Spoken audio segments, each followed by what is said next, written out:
In just a brief moment in Lyman, a Russian truck packed with troops was struck by an FPV drone from the SIGNUM unit before it could deliver all of its men to where they were needed. At first glance, it may look like just another destroyed vehicle on a battlefield, already filled with losses. But what makes this moment more serious is that the strike was not the end of the story. It was closer to the beginning of a much larger chain of pressure, where not only the truck but the movements that followed on the battlefield began to reveal the same troubling pattern. And once that opening strike quickly showed signs that the pressure would continue to expand, the real question was no longer what happened to that truck. The bigger question is what happened next after SIGNUM's strike that made the entire situation in Lyman far more significant. Let's take a closer look with military force.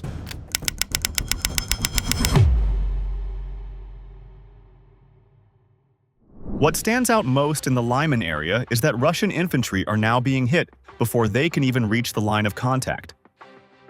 Ukrainian drone units are finding them while they are still moving through forest tracks and tree lines, which once gave soldiers at least some cover on the way forward.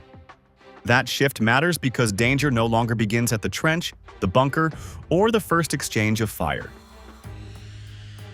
It begins much earlier, at the moment troops start trying to move into position. This is why the approach phase has become so costly for Russian assault groups. A unit can gather men, choose a route, and move through woodland, only to lose its momentum before the attack truly begins. In many cases, the troops are not found by one platform and struck later by another. Ukrainian operators often use attack drones in both roles at once, spotting a target and moving straight into the strike. That shortens the time between detection and impact, and leaves almost no room for escape. The result is a battlefield where time itself has become a weapon, because every second between movement and exposure now works against the men trying to advance. This pressure also changes how Russian infantry must think while moving forward. Even careful movement through familiar cover now risks sudden detection. The forest itself is no longer giving the protection it once did. Trees, branches, and uneven ground still make movement harder for the drone pilot, but they are no longer enough to keep infantry hidden. Low-flying FPV drones and other strike systems can search beneath the canopy, follow movement along narrow paths, and exploit even brief signs of exposure. A soldier moving from one tree to another may believe he is staying concealed, yet that same motion can now be the detail that gives him away. Just as important, the tempo of these attacks appears constant enough to create a new kind of pressure. Troops moving through the woods cannot assume that a quiet minute means safety. They have to consider the chance that they are already being watched. That uncertainty slows movement, weakens focus, and makes even simple decisions feel dangerous. It also chips away at the basic confidence soldiers need when crossing open gaps, adjusting formation, or deciding whether to stop and hide. That is why approach losses matter beyond immediate casualties, because they cut numbers, disrupt timing, and make later pressure on Ukrainian positions far harder to sustain with any real coordination or battlefield confidence. And when men arrive already shaken, dispersed, and reduced in number, the assault loses force before direct contact with Ukrainian positions even truly starts. What is becoming clear around Lyman is that Russian transport and logistics vehicles are being pulled into danger almost as soon as they appear. That matters because movement to the front is no longer a routine step behind the battle. It is becoming part of the battle itself. Trucks, supply vehicles, troop carriers, and smaller transport platforms are now exposed while still carrying men and material forward. A mission can begin in an area that seems usable, only for the vehicle to be tracked and hit before the cargo ever reaches its destination.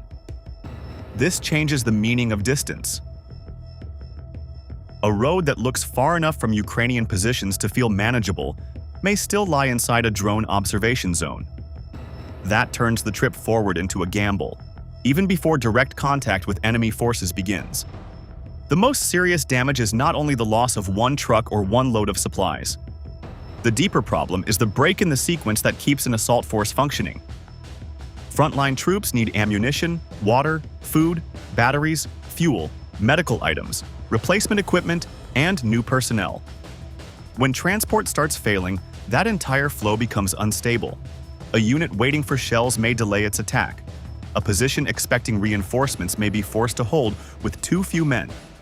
A group that does not receive communications gear or power sources may stay in the fight, but at a lower level of effectiveness. This is why transport losses matter far beyond what appears in strike footage. They break timing, and timing is one of the most important assets in any offensive action. If fire support, movement, resupply, and reinforcement stop arriving in the right order, the entire push can lose force before it reaches its objective. This creates a hard choice for Russian commanders. If they move transport quickly, the vehicles become easier to detect and strike. If they slow down and wait for safer moments, frontline units may go without what they need. Either option creates pressure. One raises immediate losses, the other weakens combat performance over time. In this sense, Ukrainian drone pressure is shaping operations from the rear forward. It is not only reducing the number of vehicles available, it is also forcing commanders to plan around uncertainty at every stage of preparation. Another important point is that areas once treated as relatively safe no longer deserve that label. A road section, unloading point, or tree line may sit outside the heaviest fighting and still remain exposed. That uncertainty weakens confidence in basic military routines. Drivers must think about surveillance before movement even begins. Units waiting for deliveries cannot be sure that arrival times will hold. Even a mission that avoids a strike may arrive late, exposed, disordered, and less useful than planned initially. Over time, this creates friction across the whole system. The front does not simply lose transport, it loses reliability. And once reliability begins to disappear, each new operation becomes harder to organize with precision. The real effect is cumulative. A few destroyed vehicles can delay supplies, slow reinforcement, reduce fire support, and disrupt the rhythm of several units at once. That is why these strikes are not just local interruptions. They are part of a wider effort to turn movement itself into a source of attrition. The rear is no longer truly behind the fight. It is being pulled into the same danger zone as the troops preparing to attack. What looks like a transport problem is therefore becoming an operational problem, because the battlefield is now reaching back into the system that feeds the front. And this pressure does not stop with daylight, because once drones expand their reach into the night, the narrow window that once helped Russian forces rotate, resupply, and reorganize begins to close as well. One of the most important changes around Lyman is that darkness no longer gives Russian forces the protection it once did. Ukrainian drones now extend pressure through both day and night, so the battlefield does not slow down when visibility drops. That matters because night has traditionally offered soldiers a window to move, regroup, carry supplies forward, and prepare for the next phase of combat with lower risk of detection. Now that window is shrinking fast. Thermal cameras are a major reason for that shift. They allow drone crews to detect heat signatures in darkness, through tree cover, and in conditions where the human eye would struggle to identify movement with confidence. As a result, Russian troops do not need to be running across open ground to become vulnerable. The danger can begin the moment a hidden position gives off enough heat to stand out from its surroundings. This changes the logic of concealment in a very serious way. At night, staying still once gave soldiers a better chance of survival, because darkness reduced the enemy's ability to see and track them. Now, stillness alone may not be enough. A man lying under a tree, hiding near brush, or settling into a temporary position can still be exposed if his thermal signature remains visible. That means a place that looks hidden in visual terms may still be clear in thermal terms. For troops near the front, that creates a dangerous gap between what feels safe and what is actually safe. It also forces soldiers to spend more energy thinking about heat, movement, and exposure at the same time. That kind of pressure makes every halt feel temporary, and every pause feel uncertain. The effect reaches far beyond the moment of a single strike. Night has long been used to rotate units, move ammunition, evacuate wounded men, repair positions, and reorganize after heavy contact. If drones can keep hunting after sunset, many of those tasks become slower, riskier, and harder to coordinate. A unit that should be using darkness to recover may instead spend those same hours under continued pressure. That affects more than immediate survival. It also affects stamina, focus, and readiness for the next day. Soldiers who cannot rest properly lose physical strength, but they also lose mental sharpness. Decision-making becomes weaker, nerves grow tighter, and small mistakes become more likely. Over time, that kind of strain can reduce combat effectiveness even without a dramatic explosion in every hour of darkness. Constant night pressure also changes how commanders must think about time itself. They can no longer assume that darkness will naturally reduce exposure enough to support movement or reorganization. Every action has to be weighed against the possibility of thermal detection.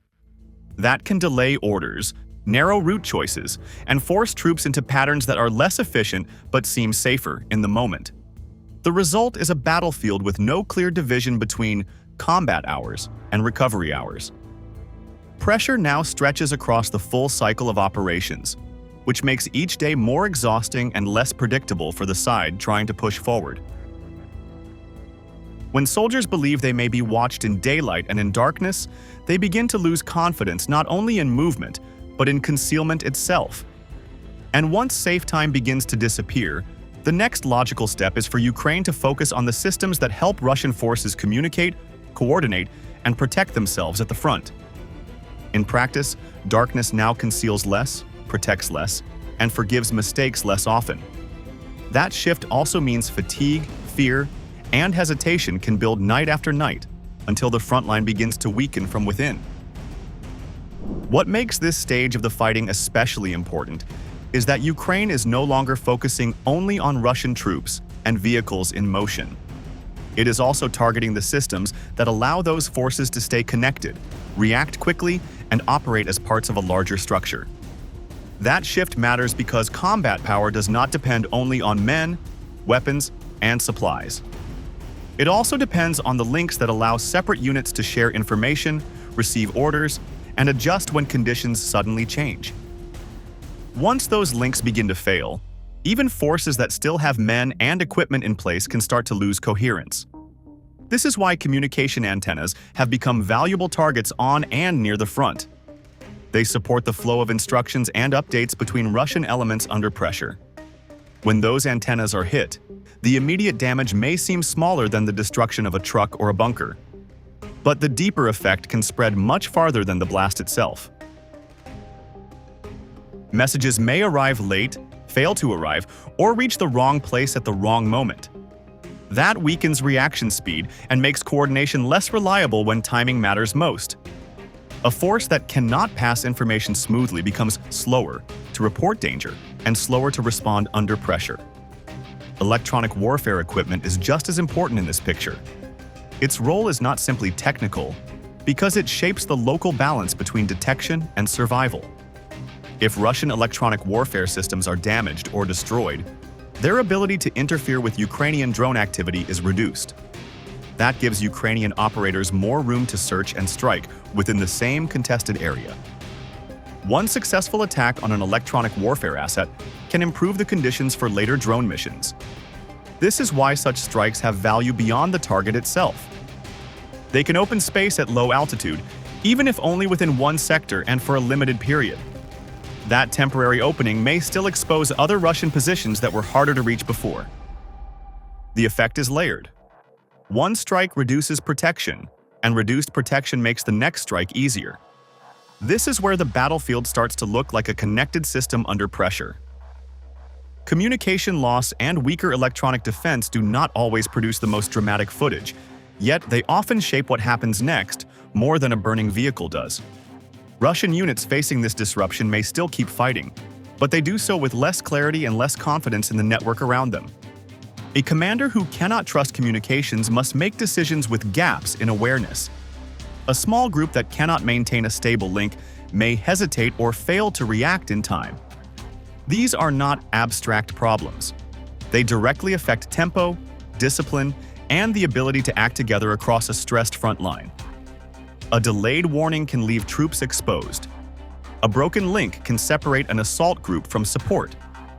That kind of disruption can also slow artillery response, confuse local commanders, and leave isolated units fighting with less support than planned at the exact moment pressure is rising there. So the Ukrainian effort here is not just removing targets. It is weakening the structure that helps those targets function as an organized force. And once infantry, transport, movement windows, and coordination are all under strain, even a small mistake can quickly produce a much larger loss. Another serious feature of the fighting around Lyman is that small tactical mistakes are now creating losses far larger than their size would once suggest.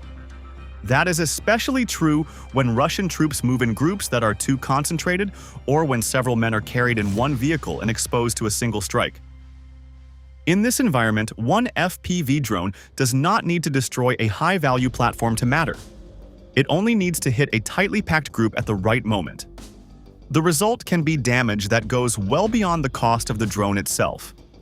This is one reason attrition is now working efficiently for Ukraine in sectors where Russian forces are still trying to keep pressure on the front. A single accurate hit can remove several soldiers at once, damage a vehicle, and break a local action before it fully develops. That makes battlefield density a growing danger rather than a source of strength. If troops fail to spread out, even briefly, they risk turning one moment of exposure into a larger setback than expected. The mistake does not have to be dramatic to become costly. It can be as simple as too many men riding together, stopping too close to one another, or moving along a route that compresses them into one visible cluster. Under heavy drone surveillance, those small choices can become expensive very quickly. Ukraine can use a relatively cheap unmanned system to inflict manpower losses that are harder for Russia to replace. Over time, repeated errors of this kind create a pattern of erosion that weakens assault capacity before larger objectives are reached. The same pressure helps explain why motorcycles remain part of Russian frontline movement. They offer speed, low cost, and the ability to cross rough ground where larger vehicles may struggle. They also reduce the time troops spend exposed on roads or open approaches. That makes them useful for rapid movement in a battlefield where heavier transport often draws immediate attention. In practice, however, the value of that method drops sharply once the sky is watched closely enough. A motorcycle can move faster than a truck through broken terrain, but it still cannot guarantee survival if surveillance is already overhead. And once spotted, its lack of protection becomes a serious weakness. What was meant to increase survivability can instead leave riders exposed to direct attack with almost no margin for recovery. That means the advantages of motorcycles are being narrowed by the same drone pressure that is already punishing larger transport platforms. Speed still matters, but speed alone is no longer enough. Mobility still matters, but mobility without concealment is becoming increasingly fragile. These strikes therefore reveal something larger than the loss of a few men or vehicles. They show that under constant aerial observation, concentration creates vulnerability, and improvisation does not always restore safety. Yet even this pressure has not reached its highest point, because Ukraine is not only hunting moving targets, but is also beginning to push harder against fixed positions that help Russian forces keep fighting over time. What becomes clear in this stage of the fighting is that Ukraine is no longer using drones only to hunt exposed troops or moving vehicles.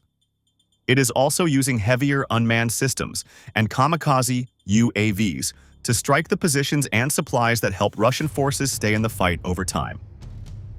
That marks an important expansion in purpose, because a bunker, shelter, or fortified point may not move, yet it still protects men, stores equipment, and gives a unit a place to survive under pressure. When those positions are struck from above, the effect goes beyond the immediate blast. It reduces the enemy's ability to remain in place and keep fighting from protected ground. The same logic applies to ammunition depots. A strike on one storage site can have consequences far beyond the single target that explodes on screen. If shells, mortar rounds, or other supplies are lost before they reach firing positions, then later attacks may begin with less support than planned. That weakens future action, not just present capability. In that sense, these drone strikes are working against both the current battle and the next one.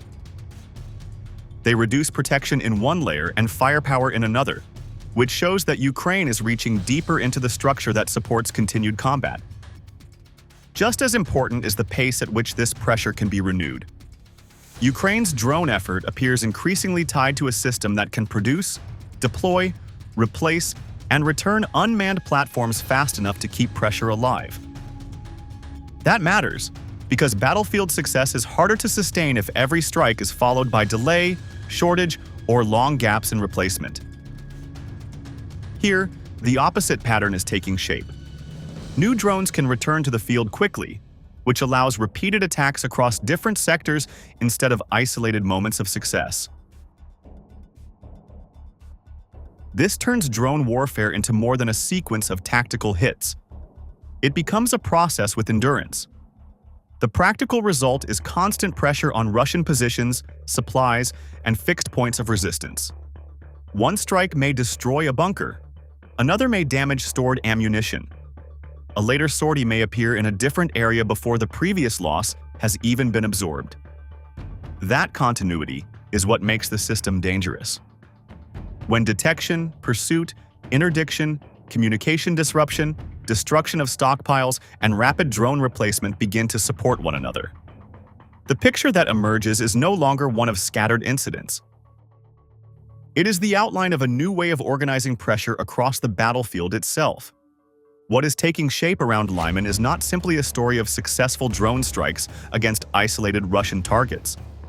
It is the picture of a battlefield where pressure is being applied across several layers at once, from infantry and transport to supply, communications, protection, and fixed support positions.